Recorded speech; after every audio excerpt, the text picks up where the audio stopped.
उस दिल का वठी खड़ी कलाम लिखल लख लेखक तू जो बयान नबी हित वसून जिनल लिसानन जो रब खे आयल तुझो शान नबी ओ हित वसून जिनल लिसानन जो रब खे आयल तुझो शान नबी वरफ़ना लक ज़िक्रक चई अल्लाह कई तुझी नात शुरू वरफ़ना लक ज़िक्रक चई अल्लाह कई तुझी नात शुरू जे गाल हुजे तुझी करणी कर गाल सरबज ज़ुबान नबी होइत वसून जिनल निसानन जो रब खे आयल तुझो शान नबी ओ जो तिलाहे मूसा कलाम मला पाए कयो मेरा जो पुनला हज तिलाहे मूसा कलाम मला पाए कयो मेरा जो पुनला कदम जी मिटे अरसल ते लगे थियो शान वारो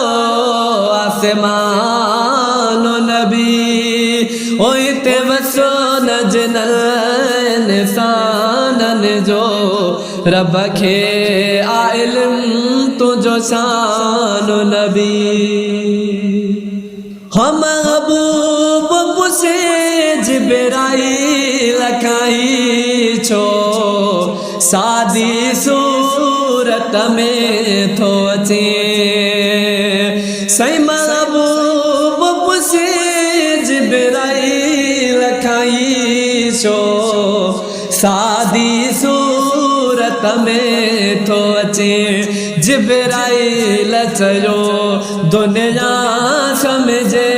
जिब्राईल चयो दुनिया समझे तू आका दरबान नबी होइत वसून जिनल निसानन जो रब खे आयल तुझो शान नबी हवई रुके जी नजर आदम जो डिठो तुझो इसम मुबारक रब सां कठो हवई रुके जी नजर आदम जो डिठो तुझो इसम मुबारक रब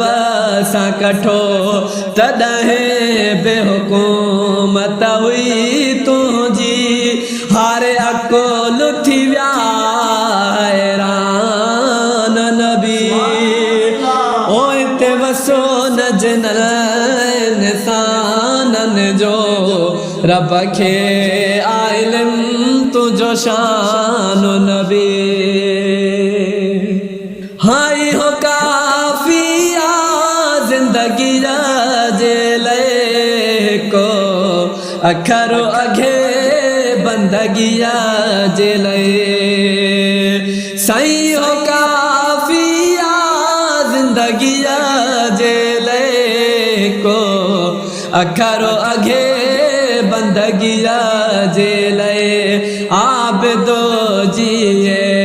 उन रात जे ले जे रात अची मेहमान नबी ओइत वसो न जनन सानन जो रब खे आइलम तुझो शानो नबी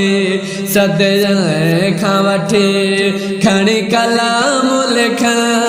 लख लेखक तुझो बयान नबी ओए ते वसो न जनन सानन जो रब खे आइलम तुझो शान